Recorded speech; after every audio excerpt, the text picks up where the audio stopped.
Hello दोस्तों, मेरा नाम है शोभित दीक्षित। मैं आप सभी का स्वागत करता हूं अपने YouTube channel Gyanpur tech be awareness में। आज हम उस बारे में बात करने वाले हैं जिस बारे में कोई क्लियरिफिकेशन नहीं दे पा रहा है, चाहे वो सरकार हो, चाहे वो रिपोर्टर हो, चाहे वो कोई भी हो। जी हाँ, आप सही समझ रहे हैं। हम बात करने वाले हैं भागलपुर के पिरपैंती गांव के बारे में, जहां पर 1050 एकड़ जमीन अडानी ग्रुप को यूं ही तोहफे में दे दी गई है। और तोहफे में देने का मतलब है, क्या यह सच है या क्या यह झूठ है, इस बारे में किसी की कोई राय नहीं आई है अभी तक। हर एक चीज़ मिथ्या लग रही है, क्योंकि चार लोग चार तरह की बातें बना रहे हैं। तो इस बात में कितनी सच्चाई है कितनी नहीं है, वह हम आज पता लगाएंगे इस वीडियो के माध्यम से।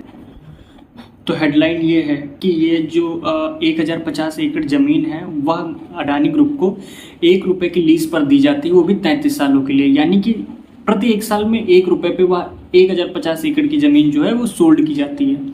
ठीक है, वो किसी को मतलब वो परचेज नहीं है, वो एक लीज पे दी गई है। और यह 33 साल के लिए लीज पर क्यों दी गई है? क्योंकि अडानी ग्रुप को वहाँ पर 2400 मेगावाट का थर्मल प्रोजेक्ट मिला है, पावर प्लांट का। उनको 2400 मेगावाट का पावर प्लांट का एक सेटअप बिठाना है उस जमीन पर। अभी इस चीज़ को क्लियरिफाई करने के लिए वहाँ पर एक रिपोर्टर पहुँचते हैं, हमारे राघव त्रिवेदी जी।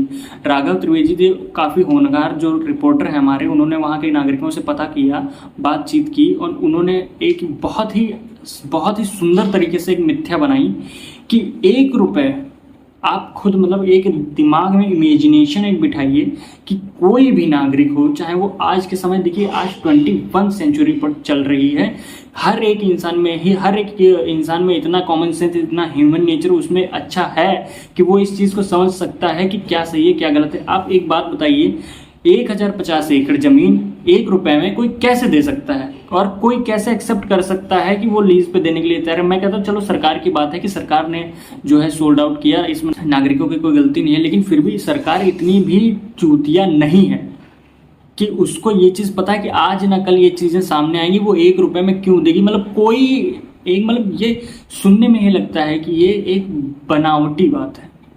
1 रुपये 1 साल। राघव जी ने बहुत शानदार स्टोरी बनाई है कि उन्होंने वहाँ के ग्रामवासियों से बात की, जिन्होंने उन्हें बताया है कि कागजी पन्नों पे उन्होंने एक पेंसिल से साइन किए हैं। मतलब कौन ऐसा है जो पेंसिल से साइन कराता है? सारी बनावटी बातें जो हैं वो तथ्य यही है कि कहीं ना कहीं चुनाव आने वाला है, उसकी वजह से ये सब चीज़ें जो मनगढ़ंत बनाई जा रही हैं, उसकी तरह से किसी एक दल का रेपुटेशन इस तरह से गिरा दी जाए कि यह तथ्य सामने वाले इंसान को सोचने पर मजबूर कर देता है कि आज के समय पर मीडिया किस हद तक गिर चुकी है कि किसी बात में तथ्य ही नहीं है। क्या सच है क्या झूठ है, आप कम से कम उस हिसाब से सोच कर बोलिए कि सामने वाले को आपका बोला हुआ झूठ भी सच लगे। फिलहाल अडानियों को जो जमीन लीज पर दी गई है 1050 एकड़, उस एकड़ के हिसाब से जो सरकार की तरफ से मुआवजा मिलना चाहिए था उन किसानों को या उन गरीबों को, उसकी सूची को इस प्रकार है जो आपके सामने दी हुई है। परंतु ये चीज़ जरूर सामने आई है पता करने पर कि कुछ लोगों को मुआवजा जो है पूर्ण रूप से मिला है और कुछ लोगों को पूर्ण रूप से मुआवजा नहीं मिला है। ये चीज़ सामने ज़रूर आ रही है कि ये 33 साल के लिए ज़मीन अडानियों को दी गई है। उस समय के हिसाब से जब पावर प्लांट लग जाता है तो उन्होंने एक वादा किया कि 6700 के हिसाब से जो बिजली है वो वितरण की जाएगी।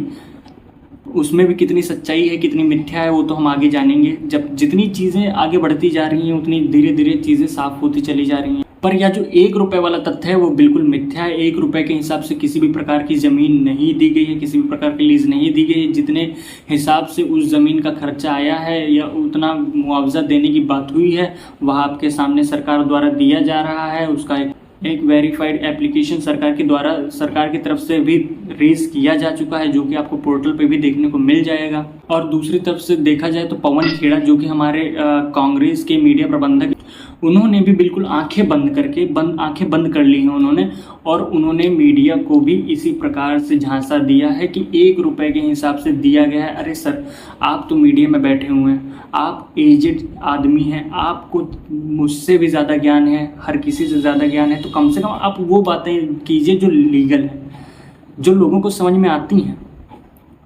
आपके पास कुर्सी है इसका मतलब ये नहीं है कि आप कुछ भी बोल देंगे मीडिया में।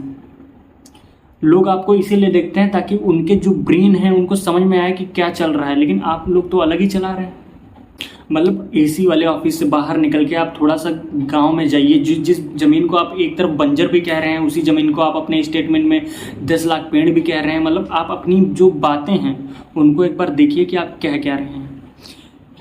एक ज़मीन है जो कि 1050 एकड़, जिसमें हरित है, काफ़ी पेड़ हैं, चाहे वो आम के हों चाहे किसी और के चीज़ के पेड़ हों, जो है वो बाग है, उस हिसाब से उनको उनका मुआवजा मिलना चाहिए और मिल भी रहा है कुछ लोगों को, और मिलता रहेगा धीरे धीरे आगे। लेकिन आपके हिसाब से जो चीज़ें आप ये तथ्य में कह रहे हैं कि 1 रुपये के हिसाब से प्रतिवर्ष के एकड़ की ज़मीन जा रही है, तो वो नहीं जा रही। अब चाहे आप उसको इस तरह से कहना क्यों ना चाहें कि अडानी जी हमारे प्रधानमंत्री जी के प्रिय मित्र हैं, घनिष्ठ मित्र हैं, उससे फ़र्क नहीं पड़ता है। आप कभी अमित शाह जी को बीच में ले आते हैं, आप कभी किसी को बीच में ले आते हैं। जो चीज़ राइट है आप उस चीज़ को रखिए मीडिया के सामने, अपने तथ्य को स्पष्ट रूप से सामने लाइए और सबको सच बताइए जो कि सच है। ऐसे आपके सफ़ेद झूठ बोलने से कोई भी गलत चीज़ सही नहीं हो जाएगी। आप ये जो चुनाव की आड़ में जो भी आप ढोंग रच रहे हैं, इसको कृपया बंद कीजिए, अपने रिपोर्टर्स को भी बंद कराइए और जो चीज़ सत्य है वह सत्य दिखाइए, सामने आकर दिखाइए।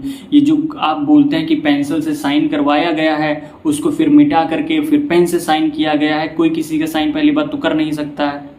दूसरी बात, अगर वो कर भी रहा है तो गांव के आधे से ज़्यादा युवक अभी भी अंगूठा लगाते हैं और वो विश्वास भी उसी में रखते हैं। ठीक है, आपके ये बोल देने से कि वहाँ पे साइन हुआ है और फिर उसको मिटा करके पेन से किया गया है, 1 रुपये की नोटरी पे 1 रुपये की नोटरी कैसे कोई करा सकता है? आप खुद स्वयं आप ये चीज़ बताइए कि स्वयं 1 रुपये की नोटरी कैसे कोई करा सकता है?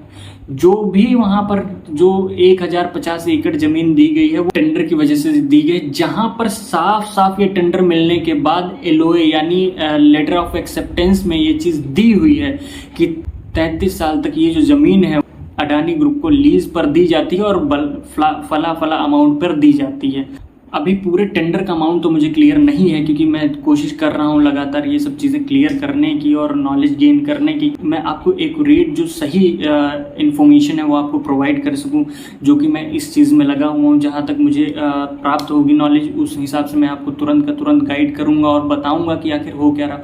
क्योंकि रही बात अगर न्यूज़ की, तो न्यूज़ चारों तरफ से बिकी हुई है। आप चाहे ऐसा कह सकते हैं या कुछ और भी कह सकते हैं, मैं इस चीज़ से डिनाई नहीं करूंगा। लेकिन मैं ये ज़रूर जानता हूं कि मैं जितना अपनी नॉलेज पे भरोसा रखता हूं मैं आपको उतना ही बताऊंगा। मैं किसी भी न्यूज़ चैनल से या किसी भी इंस्टाग्राम रील्स से या फेसबुक रील्स से ये सब चीज़ें देख के नहीं बता पाऊँगा। वो जितने भी मैं, चाहे वो न्यूज़पेपर्स हों, चाहे वो मेरे जानने वाले हों, चाहे जो भी हों, जहाँ से मुझे नॉलेज गेन होगा मैं उस हिसाब से वीडियो आपके लिए बनाऊँगा। बाकी मैं यही कहना चाहूँगा कि कुछ चीज़ें जो है मिथ्या हैं, जो कि बहुत ही अच्छे तरीके से आपको दिखाई जाती हैं, और वो इसीलिए दिखाई जाती है क्योंकि चुनाव करीब है और आप जिनको वोट देना चाहते हैं उनको वोट ना देकर आप किसी और को वोट दें। इसीलिए ये सब चीज़ें बहुत ही प्यार से एकदम चाल बनाकर आपको दिखाई जाती है, ताकि आपका ब्रेन वॉश किया जा सके बहुत ही शातिर तरीके से। तो मैं यही कहूँगा कि आप सारे पक्ष एक बार ध्यान से देखें, सुने और तब अपना डिसीजन लें। बाकी मिलते हैं इसी टॉपिक के नेक्स्ट वीडियो में, जिसमें मैं और क्लियर कर पाऊंगा अपने आप को और आपको भी और क्लियर बता पाऊंगा कि क्या चल रहा है। तब तक के लिए जय श्री राम, वंदे मातरम।